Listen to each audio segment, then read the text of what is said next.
नमस्कार, good evening, शुभ संध्या दोस्तों। स्वागत है आपका अपने ही कार्यक्रम स्पोर्ट्स स्कैन में। घड़ी में समय हुआ है 8:30 बजे का। अगले 15 मिनट खेल जगत की ढेर सारी खबरें होंगी, क्रिकेट से, हॉकी से, बैडमिंटन से, टेनिस से। स्वीकार कीजिए लवली निगम का नमस्कार। और खेल खबरों पे चर्चा के लिए आज हमने स्टूडियो में आमंत्रित किया है वरिष्ठ खेल पत्रकार मलय नीरव को। मलय नमस्कार, स्टूडियो में आपका स्वागत है। नमस्कार और श्रोताओं का अभिवादन।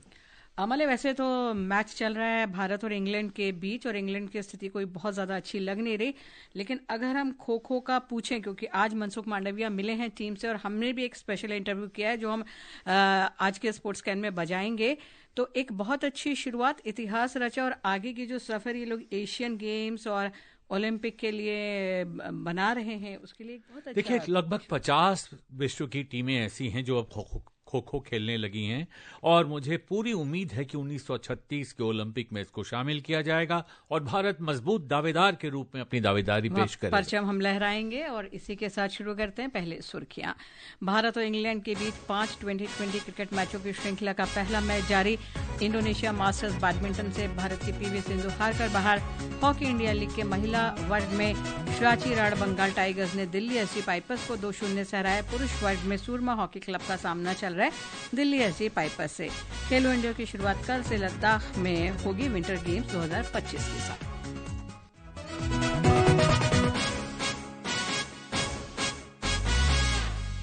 भारत और इंग्लैंड के बीच 5 2020 क्रिकेट मैचों की श्रृंखला का पहला मैच खेला जा रहा है कोलकाता के ईडन गार्डन में। मलय, और भारत ने टॉस जीता, पहले बल्लेबाजी करने को कहा इंग्लैंड से। जैसा अभी हम कह रहे थे, इंग्लैंड की स्थिति कोई बहुत क्या अच्छी है ही नहीं, क्योंकि 19वां ओवर चल रहा है, 8 विकेट लौट चुके हैं, 121 रन है और थैंक्स टू बटलर जिसने 68 रन बनाए, वरना तो हालत और पतली होती है उनकी। बिल्कुल, एकमात्र जो खिलाड़ी चल पाया वो है जॉस बटलर, जिसने 44 गेंदों में 68 रन बनाए। और कहा जा रहा था कि इंग्लैंड के लिए एक मौका है चैंपियंस ट्रॉफी से पहले अपनी बैटिंग को और अपने बैटर्स को आजमाने का दुनिया के बीच और ये दिखाने का कि हमारी टीम भी मादा रखती है। जहां तक व्हाइट बॉल क्रिकेट का सवाल है उसमें बेहतर करने का, लेकिन अभी तक इसके आसार नजर नहीं आए लवलीन जी। और जरूरी है भारत के लिए भी, जिस तरीके से ऑस्ट्रेलिया से हार के आया है, कि कम से कम हम जीते, क्योंकि यहाँ रोहित शर्मा नहीं है, विराट कोहली नहीं है, तो ये भी एक नई टीम मानी बिल्कुल बिल्कुल नई टीम है और पूरी उम्मीद है, ऐसा मुझे लग रहा है कि टीम पूरी तरह कोशिश करेगी, क्योंकि ये गौतम गंभीर के लिए भी एक परीक्षा की घड़ी है, कोच के लिए भी परीक्षा की घड़ी है कि ऑस्ट्रेलिया की उस करारी हार के बाद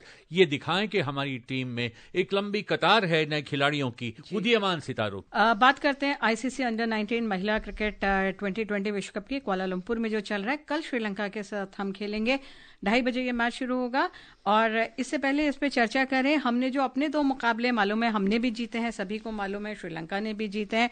कल जो इंडोनेशिया के साथ मैच हुआ था, जिसमें 10 विकेट से हमारी जीत हुई थी, गेंदबाज वैष्णवी शर्मा ने शानदार प्रदर्शन किया था, 5 विकेट लिए थे। अपनी इस उपलब्धि में उन्होंने क्या कहा, सुनते हैं।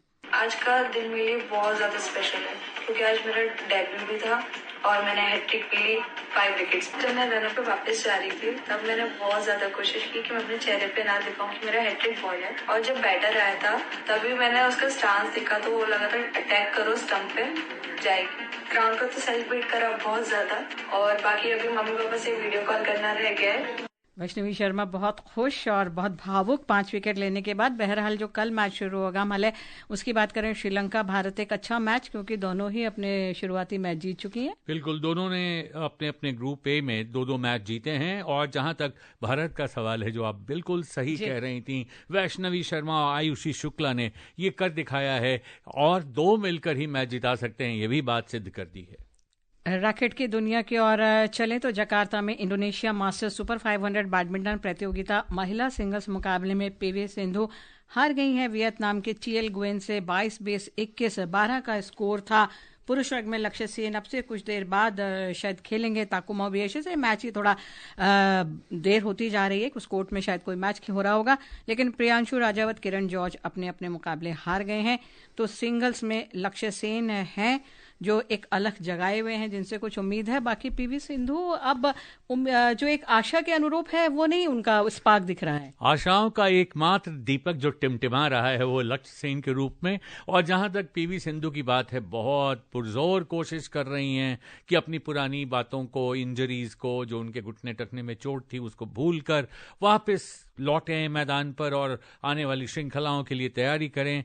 लेकिन अभी तक उनमें वो क्लास, वो फॉर्म दिखाई नहीं दे रहा है जो देखने को चाहती है, जो देखना चाहती है भारत की जनता। लक्ष्य से उम्मीद करते हैं अपने लक्ष्य की ओर आगे बढ़ें और इस टूर्नामेंट में भी आगे बढ़ें। बहरहाल 11 से 16 फरवरी तक चीन के किंगडाओ में होगी badminton Asia mix team championship, जिसका नेतृत्व यही दोनों खिलाड़ी करेंगे, यानी पीवी सिंधु और लक्ष्य सेन। देवेंद्र की रिपोर्ट सुनते हैं, फिर चर्चा करेंगे। राष्ट्रीय चयनकर्ताओं ने टीम का चयन करते समय खिलाड़ियों की विश्व रैंकिंग और मौजूदा फॉर्म को महत्व दिया है। टीम में एचएस प्रणय और मालविका बंसोड़ शामिल होंगे। भारत के पास डबल्स में भी एक मजबूत टीम है, जिसमें पूर्व विश्व नंबर 1 सात्विक साईराज रंकीरेड्डी और चिराग शेट्टी की जोड़ी अगुवाई करेगी, जबकि महिला डबल्स की जिम्मेदारी गायत्री गोपीचंद और ट्रिसा जॉली या ओलंपियन अश्विनी पोनप्पा और तनिषा क्रेस्टो की युवा जोड़ी संभालेगी। टूर्नामेंट 2 चरणों में खेला जाएगा। पहला चरण क्वालिफाइंग दौर होगा, जहां राउंड रॉबिन होगा और इसके बाद नॉकआउट चरण होगा। प्रत्येक समूह से शीर्ष 2 टीमें नॉकआउट चरण में आगे बढ़ेंगी। नॉकआउट चरण का ड्रॉ ग्रुप चरण के अंतिम मैच के पूरा होने के बाद या अंतिम मुकाबले के निर्णायक रूप से तय होने के बाद निकाला जाएगा। Devendra Tripathi, sports can. तो मलय, देखा जाए भारत ने 2023 में दुबई में आयोजित चैंपियनशिप में कांस्य पदक जीता था। कोशिश करेंगे कि रंग बदले इस पदक का, लेकिन मुश्किल थोड़ा होगा।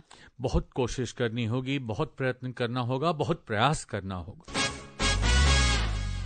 और अब बात करते हैं खो खो की। खेल मंत्री मनसुख मांडविया ने भारतीय पुरुष और महिला खो खो टीम को आज नई दिल्ली में सम्मानित किया। उन्होंने भारत के पारंपरिक खेल को विश्व स्तर पर गौरव दिलाने के लिए दोनों टीमों को बधाई और भविष्य के लिए शुभकामनाएं दी।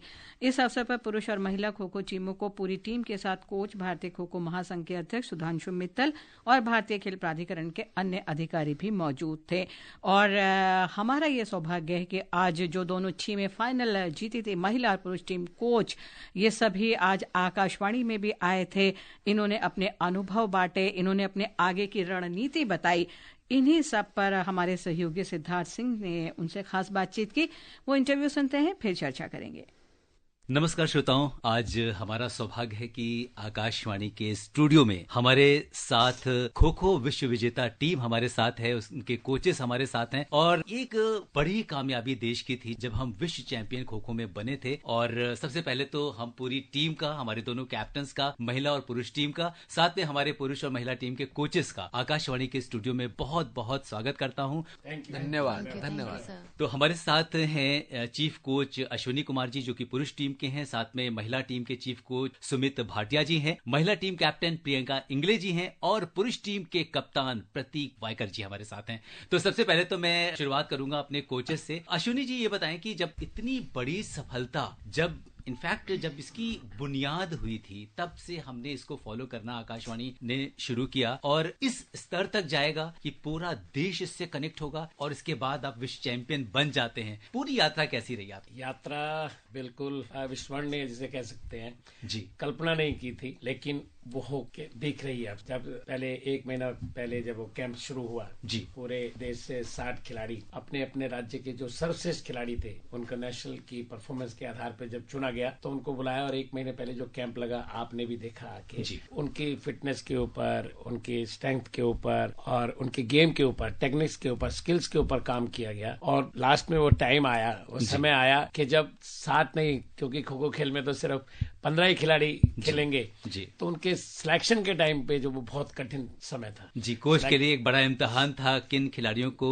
चुने, किसको ना चुने जी। सेलेक्टर्स के लिए भी, हमारे लिए भी, लेकिन फिर भी सभी ने मिलजुल के कितने बैलेंस टीम हम लोगों को दी कि उसके अंदर जो हमें चाहिए थे, डिफेंडर थे, अटैकर थे, और खासकर इस गेम का जो नया कंसेप्ट, जो एक नया चेंज आया है वजीर का, और वजीर का मैं बता दूं कि हमारे जो कैप्टन है प्रतीक वायकर, वजीर की भूमिका इन्होंने निभाई और बड़ी बखूबी निभाई। आप जैसा कि हमारे प्रधानमंत्री जी कहते हैं मड टू मैट, तो कहाँ वो गांवों से चल के एक अभाव में रहना और उसके बाद जब आप एक ऐसे ग्लोबल प्लेटफॉर्म पे आते हो दिल्ली देश की राजधानी में जहाँ पे आपको हर सुविधाएं मिलती हैं, तो किस तरीके से आपने ढूंढा हमारे खिलाड़ियों को और उनका कैसे कोच किया उनको? हमारे पास जब कैंप में 60 खिलाड़ी आए थे, तो जो खिलाड़ी आए वो सब गरीब परिवारों से भी है, मध्यम वर्ग भी है और कुछ अच्छे परिवारों से भी आए हैं जी। तो लेकिन वो खिलाड़ी कश्मीर से लेकर कन्याकुमारी तक के 60 खिलाड़ी हमारे पास थे और कुछ खिलाड़ी तो ऐसे थे जिनके पास मैट शूज भी नहीं थे। मड टू मैट की थ्योरी में हम ये कहेंगे कुछ खिलाड़ी थे वो खेलते तो हैं, वो किसी और के शूज पहन के खेल रहे हैं। कश्मीर से नाजिया है, उस पर भी ऐसा अभाव था शूज का, ट्रैक सूट भी नहीं थे। तो सबसे पहले मैं धन्यवाद करना चाहूंगा हमारे प्रधान जो है सुधांशु मित्तल जी और श्री MS त्यागी जी। उन्होंने सबसे पहले इन खिलाड़ियों का ध्यान रखा, सबको वहाँ पर आते ही किट प्रोवाइड करी, क्योंकि किट हमें स्पोर्ट्स अथॉरिटी ऑफ इंडिया भी देती है, सारी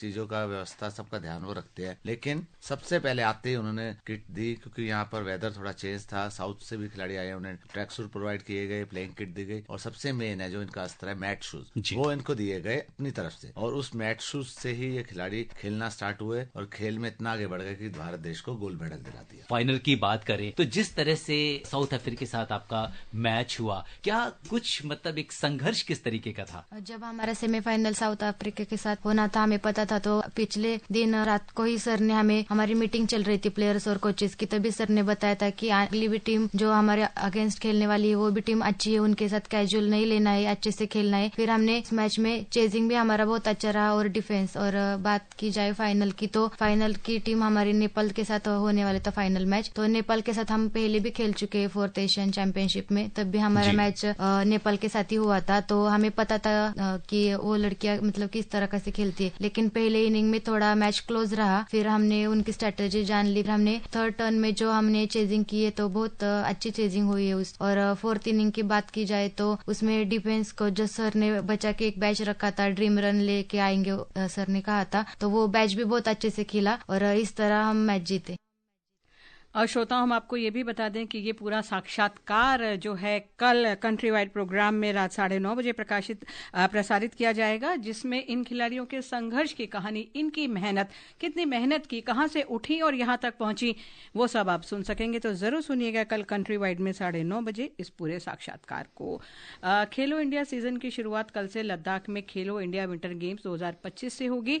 हमारे लेह संवाददाता ने ये जानकारी भेजी है।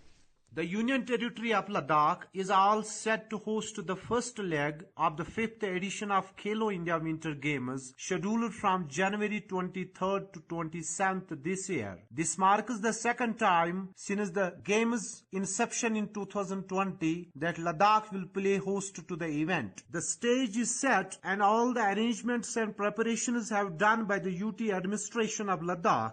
Ice hockey games remain the center of attraction of Ladakh's winter sports.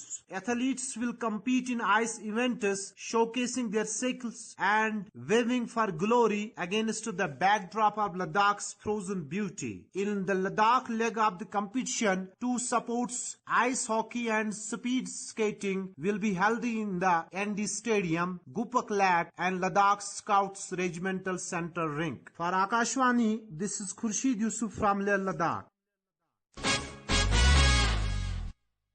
Ranchi में हॉकी इंडिया लीग के महिला वर्ग में रांची राड़ बंगाल टाइगर्स ने दिल्ली एसजी पाइपर्स को 2-0 से हरा दिया। दूसरे तीसरे क्वार्टर में उसने गोल किए। पुरुष वर्ग की अगर बात करें, वहां सुरमा हॉकी क्लब का सामना दिल्ली एसजी पाइपर्स से हो रहा है। जीएसडब्ल्यू सुरमा 2-0 से आगे है। तालिका में जीएसडब्ल्यू 6ठे और दिल्ली एसजी की टीम 8वें नंबर पर है।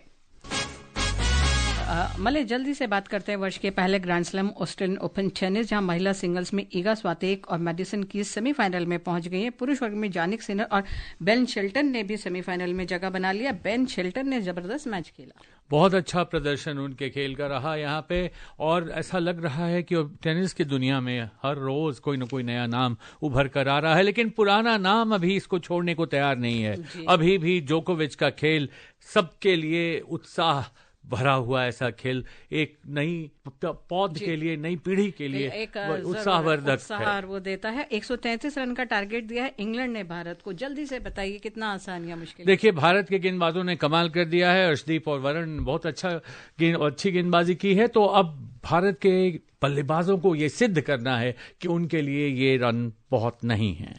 तमाम खबरों पर आपसे चर्चा हुई, इसके लिए बहुत बहुत धन्यवाद मलय। और दोस्तों, हमारी तरफ से अब शिव रात्रि।